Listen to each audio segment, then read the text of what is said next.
Yes, come in. Morning, Chief Guy. Good morning. We have a client meeting us today, and I would like to briefly introduce you about this client. So, our next client is Miss Arisha. She is working as an accountant in Petronas in Berhad. And today she would like to seek advice from our legal firm about her current issue regarding sexual harassment in the workplace. Right, understood. Please let her in now. Please come in.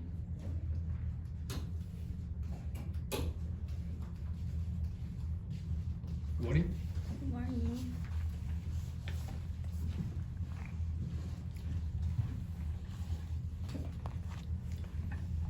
Greetings for Afika and Miss Arisha. Hello, I am Muhammad Mikhail. And these are my junior counsel, Muhammad Fahim and Muhammad Azril. Welcome to USM Advocate and Solicitor. We are pleased to have you here with us today.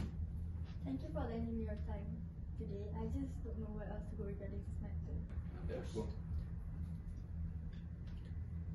Oh yes, before we continue, I would like to explain to you about our policy regarding this client counseling session. First, we would like you to know that every information you tell us will be kept safe and confidential. During and after the session, if there might be sensitive issues involved, we are glad to hear and help you. In order for that, we need you to be honest and please do not hide anything from us, as it may affect the options of solutions that we might give you.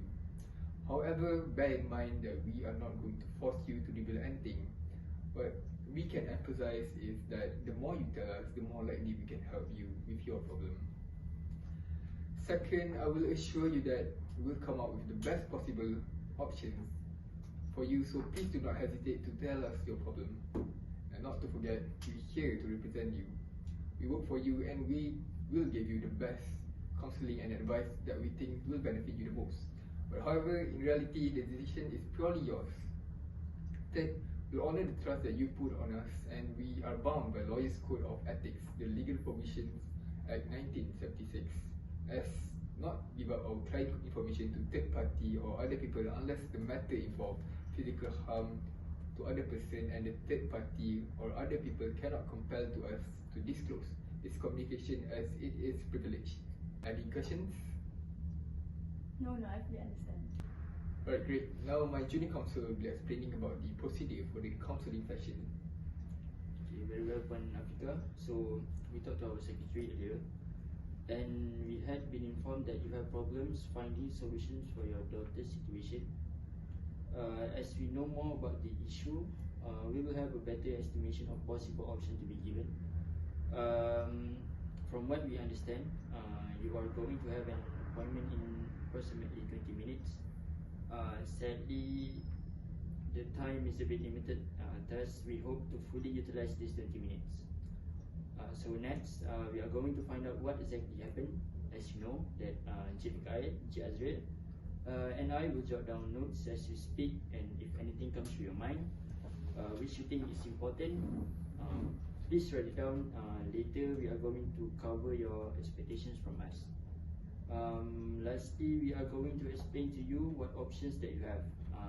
So, do you understand? Are there any unclear instructions? Yes, I understand the procedure and nope, everything is crystal clear. Okay, I guess those parts are settled. So shall we?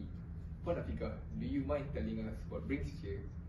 Oh yes, I'm here to seek advice from your legal firm. It's about my daughter. She was sexually harassed by her own manager at her workplace. Please, do tell us more about it. It was on a Monday evening. My daughter Arisha came home crying to me. As soon as she entered the house, she searched for me in the kitchen and burst out into tears. She told me that her boss kissed her on the mouth in the office and verbally harassed her. What mother can accept such horrifying news from her daughter? That creep. Can you imagine your precious daughter was molested by her own boss? Yes, I understand, Puan Afika, but which Monday was it? And how old was Arisha at the moment of time? And please, give us more detail about the sexual harassment and about the boss. Arisha has suffered mental depression and anxiety due to this harassment. She is traumatized to see people now. We spent a lot on her hospitality bills. medicines and treatment. She is now a totally different person. She was not the same Aisha I knew before. If I'm not mistaken, it was on 14 February 2022. The boss was her supervisor, Encik Hushaini. My daughter was 24 years old when she was arrested, and we also did a police report on the supervisor. Miss Aisha, do you mind speaking to us? It will be better if the victim himself tell us more about in detail. Whenever we had a meeting, my boss would come to my office first and touch his private part through his pants while he's asking questions regarding the meeting. At first, I thought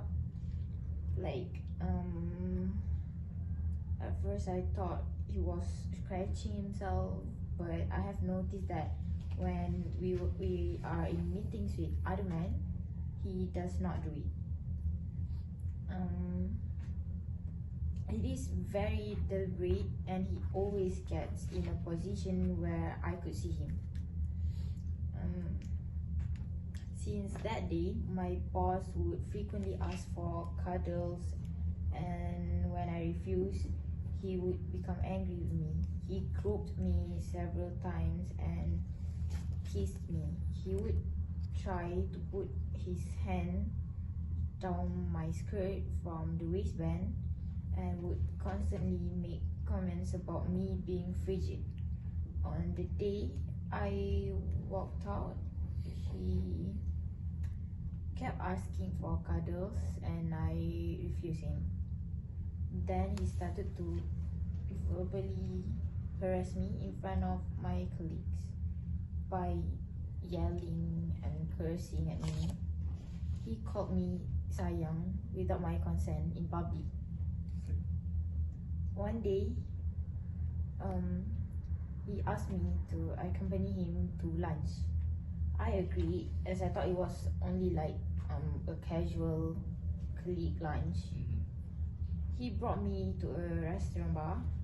When we were eating, he suddenly said that it was amazing to be with me there. He wanted people to think that we were together and that I wasn't just his colleague. He kept on touching my arm and kept instinctively moving his hand to my leg. And I told him that I wasn't comfortable, but he kept doing it. He immediately stopped when I wanted to shout for help. The next day, when I was making coffee, I guess during my break, my boss suddenly entered the room. The minute I was inside, he locked the door. Yeah, and told me to keep calm. I was frozen. He started out by asking work-related questions and then swung the conversation around. He started to get closer to me and asked me to do inappropriate things to him. When I tried to refuse him, he grabbed me by the shoulder and kissed my mouth, and said that I looked so sexy that day. And I pushed him away and managed to escape from his grip. I immediately ran out of the room, took a grab back home. Then I made a police report right after. After that incident, some of my colleagues gave me a judgy look and talked about me behind my back. Honestly, it really triggers my social anxiety and it demotivated me from attending to work. I am traumatized to even go outside of my house. Miss Aisha, this might be a sensitive question, but I have to ask you this. Did you find any bruises on your body, and did you do a medical checkup yourself right away? No, there were no bruises, and yeah, I did medical checkup myself. That's good. Okay, I see, but was there any witness when the sexual harassment took place? Yeah, there were a few colleagues who saw us in the office. They have already told the manager about it, I think. That's all the information that I know. So, what do we do now? So before we proceed, I would like to repeat back to you how I understand the situation. So I want you to stop me if I'm wrong, and do not hesitate to stop me. So what I understand is that your daughter, Miss Arisha, 24 years old, was sexually and verbally harassed by her boss, Encik Ushaini, in the office. She was kissed on the mouth, and a few colleagues witnessed the scene. You also had to do a police report and a medical checkup, correct? Am I missing anything? Yeah, everything is correct. Right. Very well. Now is the time for me to explain and provide possible solution for your situation. First, you had made a police report against the supervisor, Encik Ushaini. So we should wait for the police to complete their investigation. If the evidence found that there were sexual harassments, the police will send the case to DPP, which is the Deputy Public Prosecutor. They will proceed with the evidence to prosecute the supervisor. Please bear in mind that only prosecutors can prosecute the accused person because this is already a criminal case. In terms of payment-wise, there would be no fees for you to pay because he is a representative of the state. Therefore, he cannot charge any fee from the client. He will be charged under Section 354 of Penal Code for kissing her mouth. If section states that whoever assaults or uses criminal force to any person intending to outrage or knowing it to be likely that he will be thereby outrage the modesty of that person, shall be punished with imprisonment for a term which may extend to 10 years, or with fine, or with whipping, or with any of two of such punishments. However, Miss Arisha, we have a solution that we also can help with, which is to pursue civil lawsuit. Yeah. If I'm not mistaken, you said that you have spent a lot of money on hospitality bills, medicines and psychiatrists, correct? Yes. So you can sue the supervisor for damages as you have suffered from mental depression due to the harassment. In this case, we can represent you in court because this does not involve prosecuting a person. If you carry forward with this lawsuit, the hearing will be held in either in a magistrate court or session court, depending on how much you want to claim for damages. So these two are the best solution that we can give for you, and document of proof are really helpful, so we can fully utilize it. Oh, I see. Luckily, I brought all the hospitality bills, police report, and that's all nice. the proof of damages after the incident happened. Can we?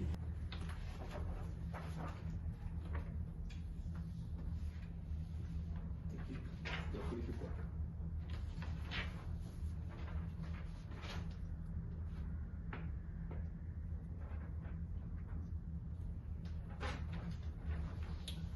Okay, so that was nice. Okay, so firstly, let me give some explanation regarding this matter in thoughts that we can use to file a suit in a civil case. So firstly, everyone in the workplace has a duty of care to ensure that they do all that is reasonable, practicable to ensure that the safety of all others in the workplace, including reacting to complaints of sexual harassment. Employers have a duty of care to ensure that they take all reasonable steps to ensure that there is nothing in the workplace that could cause an employee to suffer an injury or to contract an illness. This includes taking reasonable steps to eliminate or respond to workplace bullying, harassment and sexual harassment. Unlike your supervisor, Encik Ushaini, he verbally sexual harassed you in public and caused damages towards you. Courts found that workplace bullying, harassment and sexual harassment can lead to the development of psychological injuries, such as anxiety, stress, depression, PTSD, and in the worst cases lead to suicide. So in your case, you have suffered depression and social anxiety after the embarrassment that was caused by your supervisor. You can also claim on the money that you have spent for all the treatments. May I know how much money have you lost since the incident?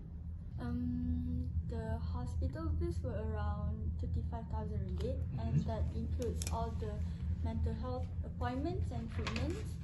While she was undergoing the treatments for almost 2 months, she suffered social anxiety from the embarrassment, so she couldn't work, and because of that, she lost 2 months of her salary, which is around 10,000 ringgit. So roughly around 50,000 ringgit was spent for her after the incident. Okay, alright. Since the amount that you want to claim is below 100,000 ringgit, we would bring this case to magistrate court. A first-class magistrate shall have jurisdiction to try all actions and suits of civil nature, where the amount in dispute or value of the subject matter does not exceed 100,000 ringgit. So, Puan Afika, do you want to proceed with the civil suit? I mean, if that is the best solution, we shall proceed. Okay, Chopin, after hearing all your facts, we established that your boss owed you a duty of care, and there is a breach of the care as he has sexually harassed you and caused you damages. We prepared the court paper like the writ of summons and the statement of claim. Subsequently, I will pass it to you to clarify all the facts and praise in need. Once everything is clear, I will file to court and we will serve the defendant. Okay, so I need to wait for that. Do I need to pay anything for now? The fee for today will be free of charge since you only charge after the first session for our counselling. As for our next session, the cost will be 250 ringgit or more per hour. So, and lastly, we are very glad to have you here today. I'm glad that you helped me too. Please contact me the sooner the better. Thank you Encik Mitaib, Encik Fahim and Encik Azril. See you soon. Thank you. If there's anything important, just contact us. Alright, sure.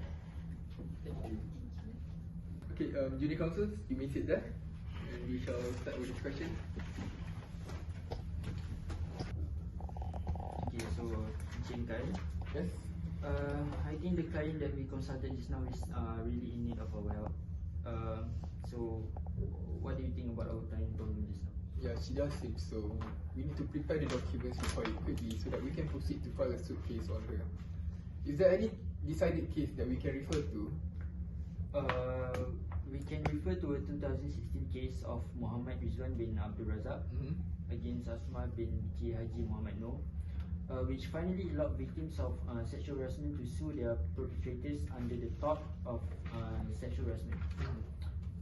In this case, Asma binti Haji Muhammad Noor alleged that Muhammad Rizwan bin Abdul Razak had sexually harassed her through the use of vulgar and inappropriate speech.